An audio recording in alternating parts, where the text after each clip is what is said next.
What's your name? I'm Chris McLain. All right, Chris. And where are you from? I live in Bandera, Texas. All right. And what do you build? I build armor, sci-fi, figures, not planes, not ships. There you go. But lots of things. Lots of stuff. All right, very good. And I understand that you're going to give us a talk today, a seminar. What is it going to be about? Yeah, it's about what I'm calling it is easy airbrush black basing, using Scotch-Brite pads to do a model pattern for an undercoat to get tonal variation on a model. All right, so it's going to be applied to airplane only, or what? This is something that's pretty versatile. Can be used on any model where you would want to have a simulation of worn paint or wear and tear, or anything where you would want to get some variation in the tones of the color coat there. A lot of different kind of applications. I've used it to simulate concrete and concrete, moldy old concrete. I've used it to simulate wear on an old vehicle, and lots of different kinds of applications. All right, we're looking forward to your seminar. Thank you very much, Chris. Absolutely. Same stuff, but I've printed it for you as well as what's in the article in the newsletter. Kind of by way of introduction, I first learned about the concept of black basing from Matt McDougall out of Austin, Doug's Models. He had a blog that he wrote about that, and I'd seen back some time ago. But it's one of those techniques that I've not ever done myself, simply because it's a really tedious kind of thing. And the concept of it is you may start with a full black base coat, and then you're going to take your airbrush and get real refined with your smallest needle and do little squiggles all over within panels. It often has been done on like aircraft to give you kind of that worn finish, and then you put your base coat down on top of that in real thin layers and build it up slowly so you get the tonal variation coming through. So that's a real painstaking amount of work to go through, and so I've not ever tried that. Now, last year, Rob Booth did a demo where he showed us if you remember the Liquitex ink stuff, that technique that he demonstrated for us. So that's trying to do a similar kind of thing. This is another technique for trying to do a similar kind of thing to get this tonal variation. And so what Rob did, I have the link here as well to a Luftram 72. Chris Sieber has a blog where he's outlined that. It's also in his book that he did. And then this is a technique that I discovered a few years ago from a Pinterest post that linked back to Large Scale Planes Forum. There was a modeler there who I don't know his name. His tag is Kit Modeler NZ, so I'm assuming New Zealander, who used these kinds of Scotch-Brite scouring pads to get this kind of a tonal variation. In fact, using them basically as sort of a pattern and a filter.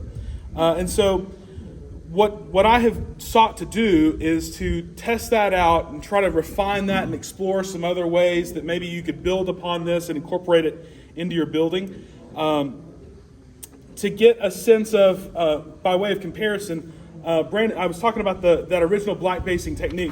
This is Brandon Porter, one of our club members. I think the helicopter is back there on the tables. He sent me some pictures of his work, so y'all can pass this around and look. He did several layers with multiple different colors, which is that's not the typical, that's a much more advanced technique than what the typical thing is. But you can imagine the kind of work and the kind of time it would take to dial in your airbrush and to do all of that with an airbrush, whereas this is basically you're just spraying paint through sort of a mask, kind of a pattern to get something similar. And so a simple example of what this has looked like to give you a sense of what we're dealing with.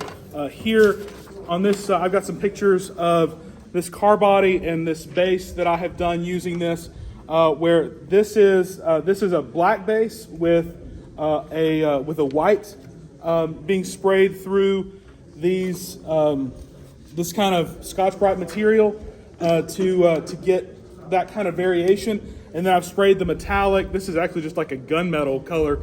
I'm making a vehicle, trying to replicate a vehicle for a friend.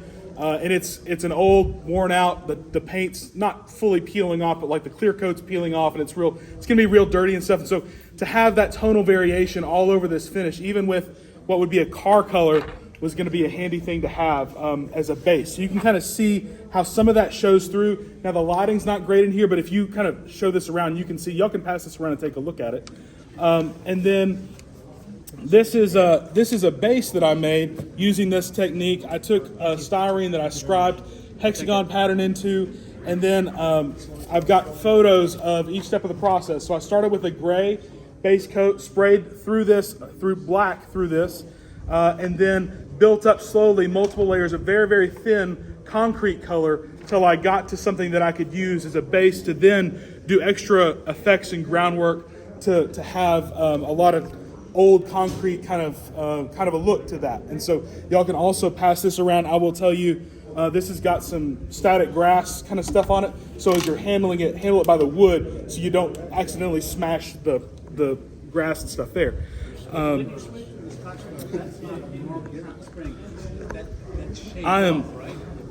So I'll talk about that. That's the heart of this technique is going from this to the stencil.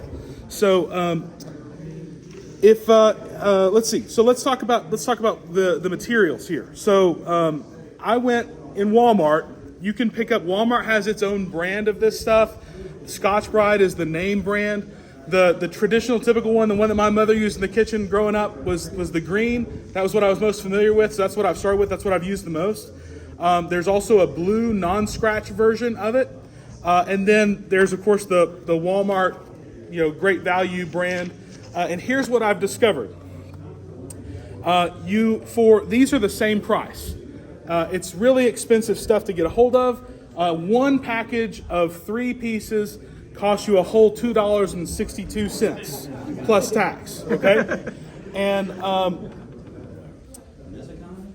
I know, right? So now, if you go and get the Walmart brand, you're going to save a few cents. You're going to actually get 4. It comes in a package of 4 for $2.44. Here's my suggestion to you. Don't be a cheapskate. Spend the 18 cents. It makes a significant difference because when you go to tear this stuff apart, number one, you'll find that the name brand tears better. And number two, this generates some dust. And I'm going to talk about that as I get a little farther in here. But I took pictures of tearing apart a full sheet of this and the debris that this creates and the mess that creates on your bench. And I'll talk about that in a minute. But my suggestion is go with the name brand. Now, if you see all of this demo and if you decide this is still too much work for you and that I have lied to you and said this is easy and it's taking more work than it's really worth, you can go buy aftermarket stencils. Here's some examples of ones. I have them listed with the prices that I found online on the handout, so I encourage y'all to take one of those. But there are ready-made stencils like this that you can buy on the market, but you're going to spend $10 or $15 on that versus $250 on this, and you get to tear this. I can make, out of one package of 3, I can get about 3 stencils out of each one of these pads. So there's a lot more value in that. Now, let's talk about the actual technique and what we're doing here with the Scotch Brite. One of the things that you should look for if you're going to the store and you're buying these, and I learned this by trial and error, is I started out with these green ones, and I found that the green ones, if you look at these pads, they are a uniform thickness all the way across. Okay?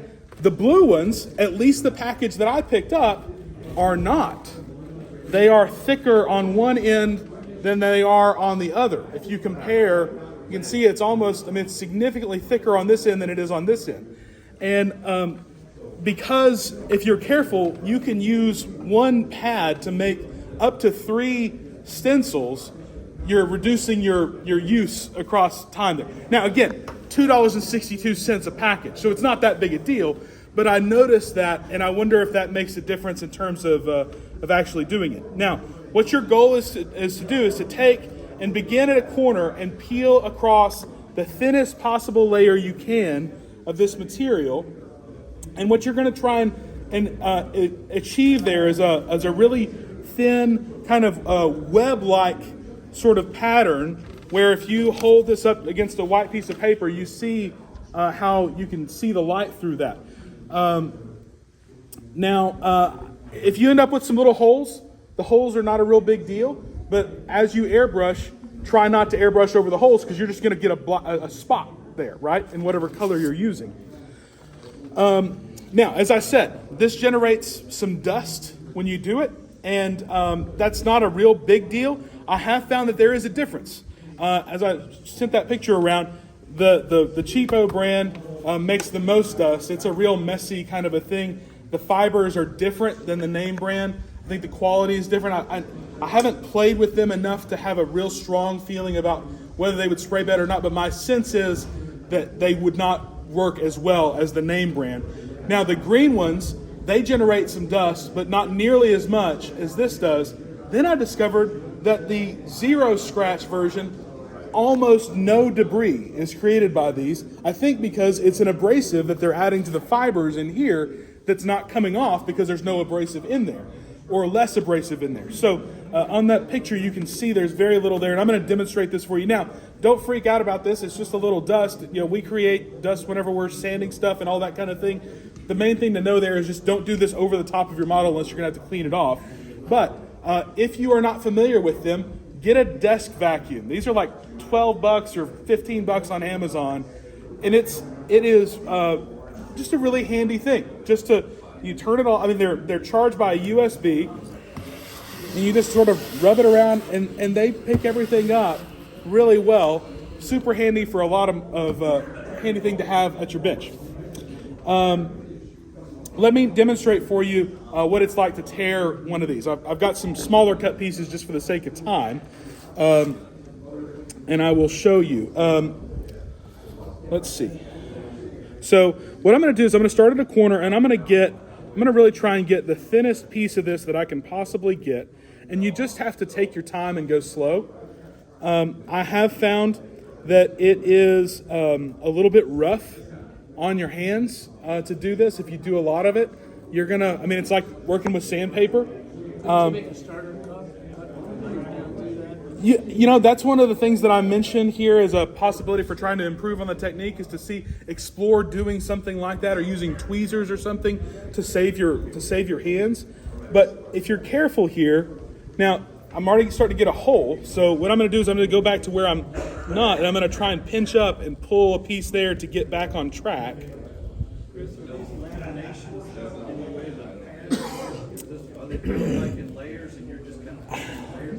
It's hard for me to tell if it's really built in layers. It's not as if there is a specific layer thickness that I'm pulling off, but I have a feeling that this is probably some kind of industrial process where they're spraying stringy stuff like silly string onto a large mat and then cutting them. And so because they're spraying from one side to the other, it does kind of function, it does pull apart like layers that way. Do you try to cut it or crease it or anything like that? I just kind of go at a corner and try and gauge the thickness that I'm going to get. You want to go as thin as you can possibly get.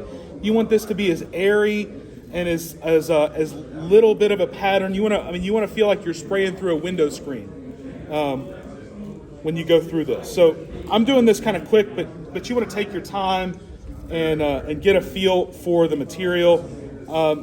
And once you get a piece, which I've almost got here of one of these small pieces.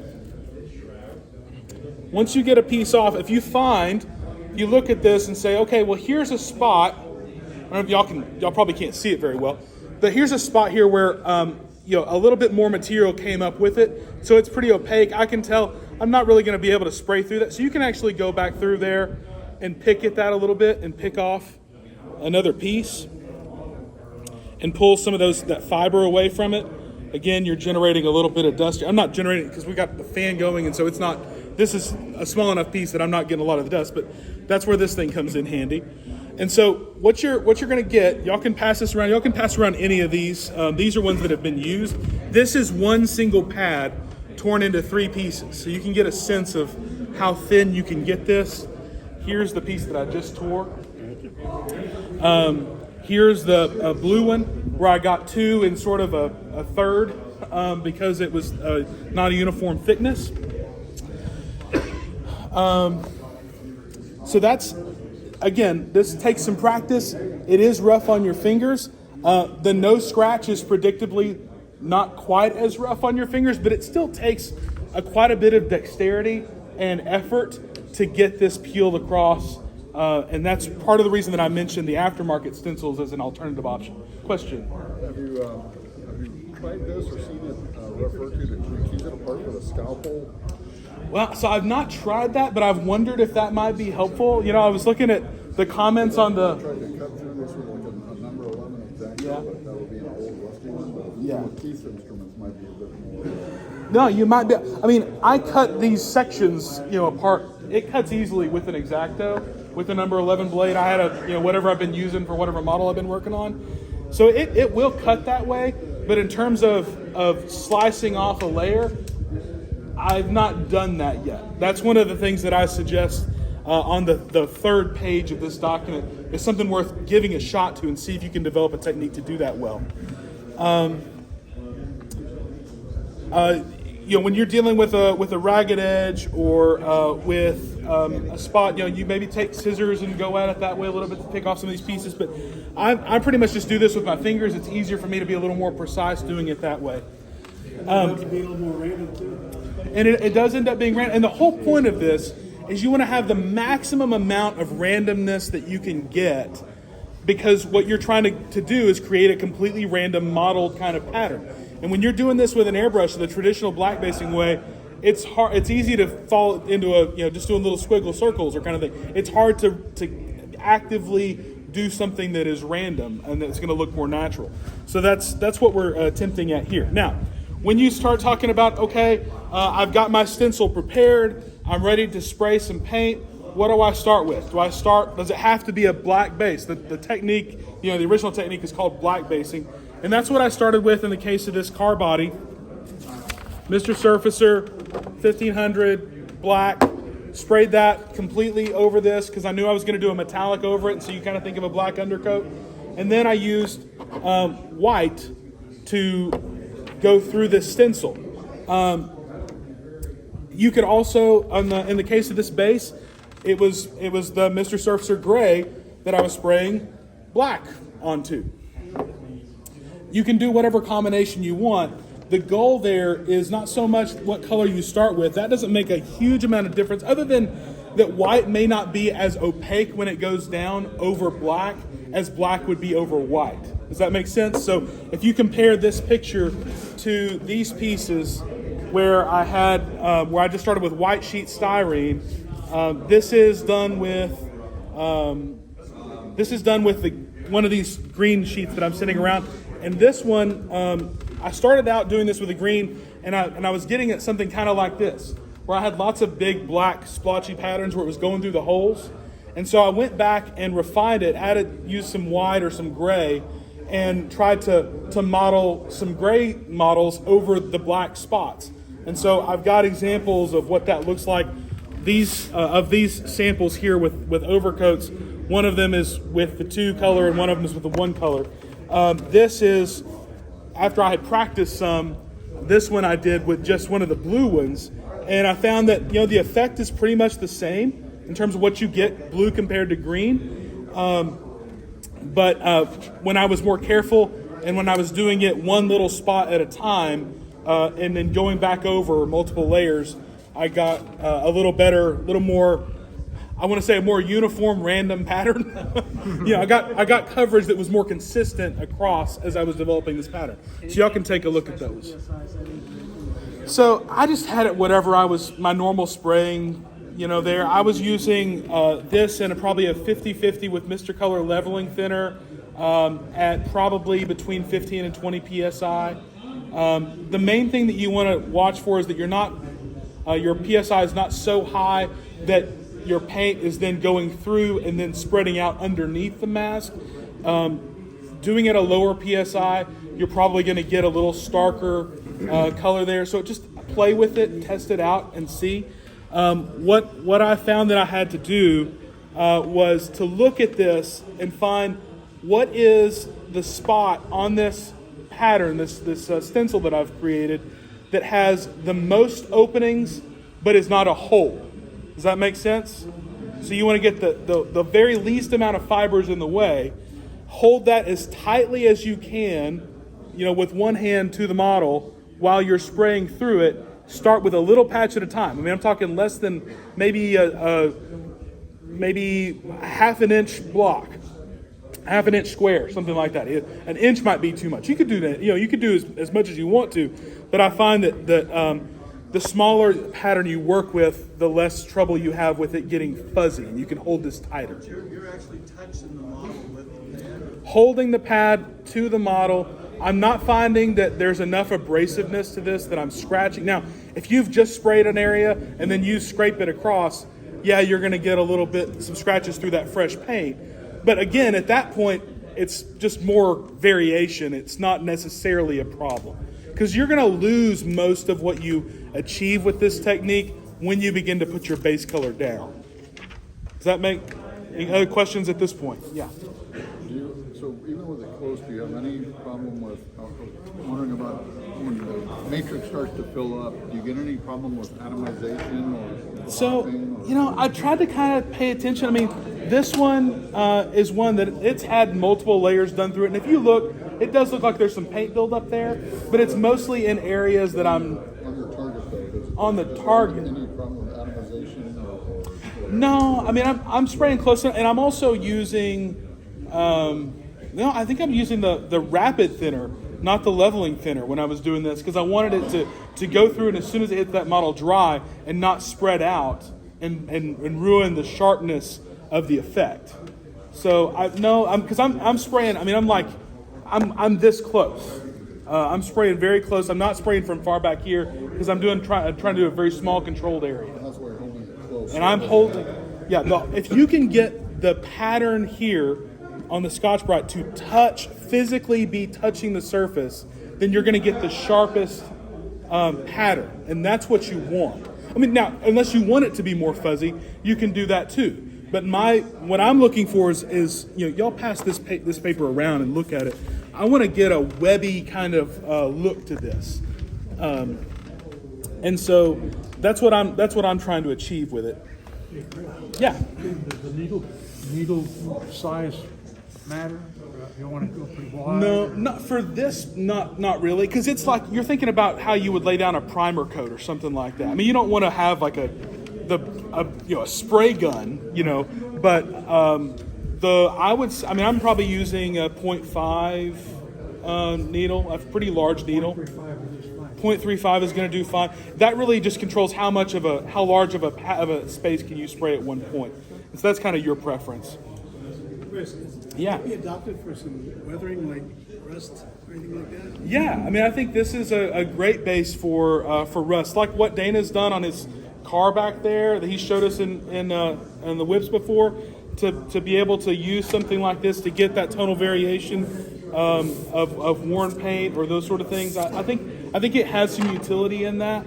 But it really depends on exactly what sort of an effect you're going for. This is really going to give the way that the primary use for this is to give you tonal variation in your overall base color. So one thing that's an advantage for this over some of the other techniques is compared to like that ink patina technique, that has to be done basically on a flat surface because you've got to have the gravity to spread that out. If you do it on a curved surface, it's going to pool down on the edges.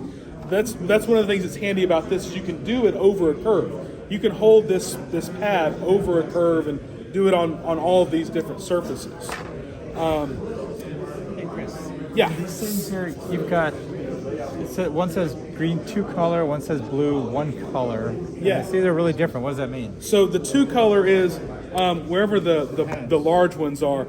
I took the 2 color is where I had all black and then I had some big black splotches. So I put some white over the top of it to add some more in. I was trying to see if there was a whole lot of difference, but I can't tell a whole lot of difference from that. One seems darker. It probably, so this is the,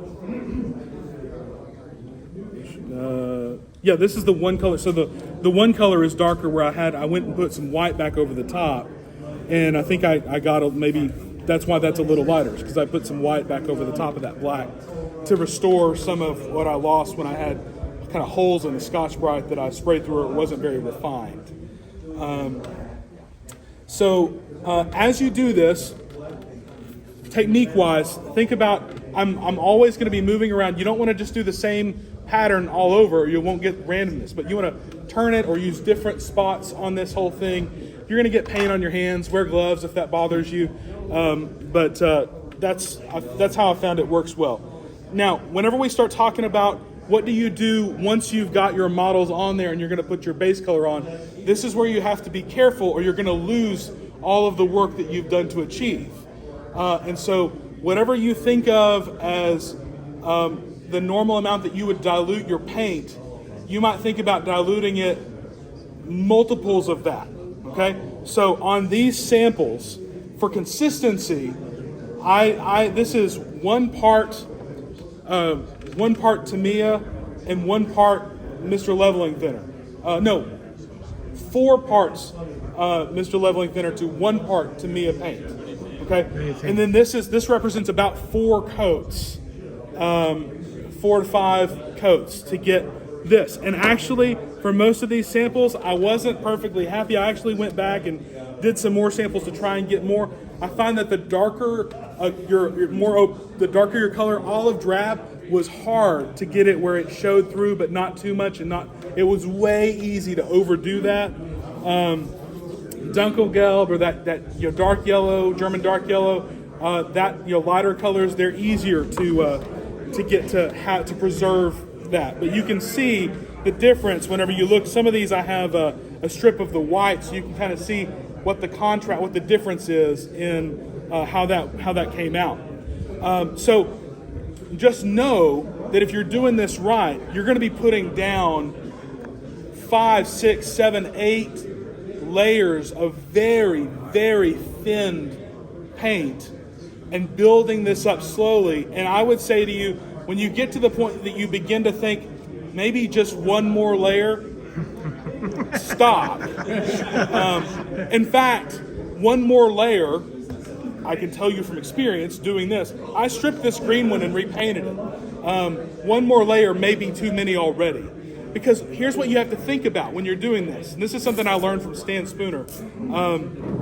You're going to lose a lot of your tonal variation that you generate with this technique when you put your markings on, when you do your weathering effects, you do your pen wash over that to get your panel lines nice and crisp. All of a sudden, your eye does not process the tonal variety that you created anymore. So you want it to be a little stark. You want it to be a little bit harsh when you start, because then when you put your colorful nose art decal on there and it pulls, your eye doesn't process that, you'll still have some of the effect left. So that's a key thing to experiment with and think about there. Now, thoughts that I had if I had more time to experiment, more time to play around with this, possibilities to explore on this last page. There are probably other materials that you could do something similar with. I thought about real fine grade, like triple-aught or quadruple-aught steel wool. Peeling a thin layer of that might give you something, a different kind of effect. Similar to this. Maybe it would be easier than peeling apart the Scotch-Brite. Using tweezers or your hobby knife or scalpel or something to assist you in the tearing might be helpful. Think about doing, as I showed that picture of Brandon's helicopter, where he was using multiple colors in that technique. Think about doing different colors here. Or, better yet, think about starting with your base color of white or black or whatever it may be, and doing a thick, opaque layer of your main base color, and then following that up with really, really thin layers. And then you don't have to mix an extra color of paint in there. You don't get the funkiness of the colors. Think about combining this with traditional pre-shading. Think about combining it with post-shading or modulation. There's a lot of different opportunities for building this up and doing something special with it. Pros and cons. Thinking about this as a technique and its usefulness overall, it is going to be much more random and much faster to do than your traditional black basing spraying models. It is one of these things that requires a pretty minimal amount of skill. Anybody with, that you play with this for very long, test it a little bit, you're going to be able to get the hang of it pretty quick. You don't have to be able to spray a fine line with an airbrush to be able to get this effect. If you can spray a primer coat, then you're going to be able to do this. It is significantly cheaper than your purpose-made modeling products in terms of stencils, and it doesn't hurt you to throw it away because you know it cost you a number of cents to make it, right? It works on curved surfaces, as I said, and it's, there's another technique, the traditional salt technique. People have used the salt technique to do something like this. It may be a little bit messy if you get the dust, a lot less messy than dealing with the salt technique, right? Now, cons, negatives on this. It is a little tedious to pull apart, maybe hard on your hands, maybe difficult to do that if you're losing dexterity or if you've got arthritis, those kind of things. The dust is going to make a little bit of a mess. The effect is not going to work. This technique is not going to work as well if you're doing a multicolor camo scheme. If you're thinking about, I'm going to do a 3-color German armor scheme, and you're going to start with your Dunkelgelb, go down first, and so you've done this, and then you spray your Dunkelgelb over that. Well, then whenever you go to spray your red-brown over the top of that, all of a sudden you're putting another layer of paint that's separate that you're losing, and the green, the same. So it's not going to be as effective in that kind of a setting unless you come up with a more creative way to do this. It cannot. This is something. One of the things with the traditional black basing is on aircraft. You'll use that to differentiate one panel from the panel next to it. This is going to go across your panel line, so you're going to have to do something else to get that sort of an effect later on. The last is that if you take these from the kitchen sink and your spouse is going to wash dishes later and can't find the cleaning supplies, so you might want to buy your own, okay? Or do you try to clean the pads, or you just chuck them? I've never tried to clean a pad. This one I've used several times, and I've started to wonder at this point if it just needs to be chucked and retired. Because if you look at this compared to one of these other ones that's going around, I think I can tell on some of these plates. Now, how much of a difference, that's maybe not the premium spot on this. Maybe that's not the thinnest area. But yeah, I think at some point they do. That's a different effect, right? Yeah, no, it can be. But it is, you will be surprised at how little material will block all the paint. So you really have to work at getting this as thin as possible for it to work well. Any other questions? Give me an idea.